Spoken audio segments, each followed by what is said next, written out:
зөвлөж байгаа. Зүгээр нэгэн жишээ. Ерөнхий боловсролын сургууль төгсөгчид найз нөхөд, аав ээж, танилтал, хамаатан садныхаа зөвлөгөөгөөр мэргэжлээ сонгодог нийтлэг алдаа байдаг. Тус хүүхдүүдийн амьдралыг ирээдүйн зураг гэж үзвэл анхны зургаас нь мэргэжлээ зөв сонгох юм а.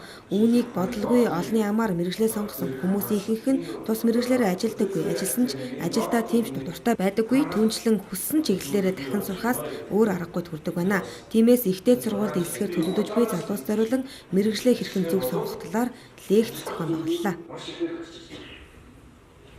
Орхон аймгийн хэмжээнд сүүлийн 6 дахь жилдээ мэргэжлээ хэрхэн зөв сонгох вэ гэсэн лекцийг улсын хурлын гишүүн судалгийн урилгаар энэ сургалтыг 6 дахь жилдээ хийж байна. Энэ сурагт залуучуудын хувьд мэргэжлээ сонгохын тулд үндсэндээ энэ дэлхийн нийтийн боловсруулж гаргасан, эрдэмтдийн боловсруулж гаргасан бас шинжилгээ ухааны үндэстэй арга зүг бас ашиглах нь зүйтэй байдаг.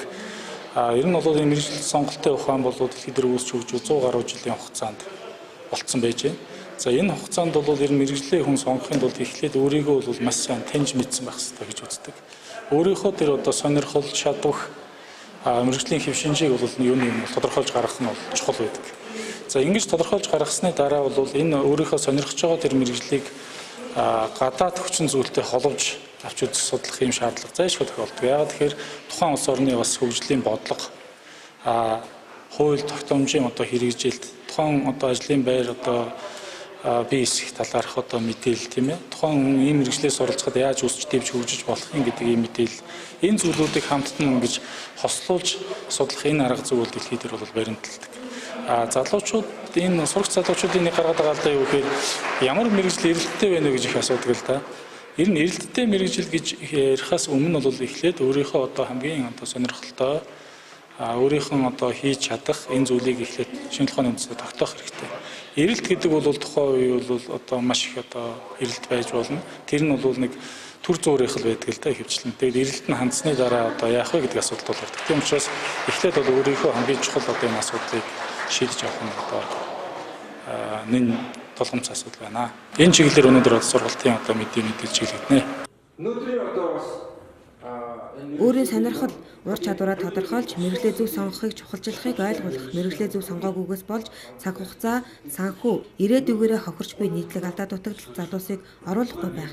Ихтэй сургуульд элсхийн тулд юунд анхаарах шаардлагатай талаар шинжилгээ ухаанч мөн сонирхолтой байдлаар зөвлөж санал солилцдог эрх сургалт инхүү 6 дахь жилдээ амжилттай зохион байгуулагдаж байна. Бидний хувьд энэ сургалтыг 6 дахь жилдээ зохион байгуулж байна. Хамгийн гол зүйл бол ерөнхий боловсролын сургуулийг төгсөж байгаа хүүхдүүдийн дийлэнх нь өөрийнхөө дараа нь сонгосон мэргэжилтэд дургу болдог. Тэгээ сургуулаа орхиж явах. За тэрний ард нь ээж аавынх нь дэмжиж явж байгаа тэр санхүүгийн асуудлууд байна. Хамгийн гол нь манад өнөөдөр байгаа энэ зах зээлийн эрэлтттэйгээ таардгүй юм асуудал байна. Жишээлбэл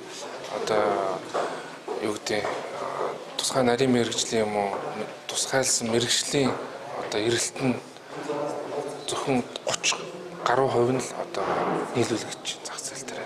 70% нь бол яг тийм хэрэгцээтэй биш маш их давхцалтай ийм мэргэжилтэй хүмүүс төгсөж байгаа ийм статистик байгаа. Тэгэхээр аль болохоор хөдөлмөрийн зах зээлдээ нийцсэн ийм ажлын байрууд бий болох ёстой. Дээрээс нь манай энэ ерөнхий боловсролын сургуулийг төгсөж байгаа хүүхдүүд дүүнер бол зөв мэргэжлээ сонгосноор өөртөө илүү таашаал авч тэрэндээ сонгосон мэргэжлээрээ ажиллахтаа илүү сонирхолтой, илүү тэндээ амжилт гаргах ийм боломжийг л бий болгох талаас нь бид нар сургалт хийж өгч байгаа. Энэ асуудлаар Ирээдүйн мэргэжлээ сонгох гэж буй хүүхдүүдийн эцэг эх нь хүүхдээ юунд сонирхолтой ямар зан төрхтэй гэх мэтээр таньж мэдэх нь чухал юм. Гэхдээ үүнээс илүү тухайн хүүхэд өөрийгөө таньж мэдэх нь хамгийн гол асуудал юм а. Өөрийн юунд дуртай, юу хийж чадах, юу сонирхдаг зэрэг өөрийгөө таньж мэдхийг мэргэжилтнүүд зөвлөж байна. жишээлбэл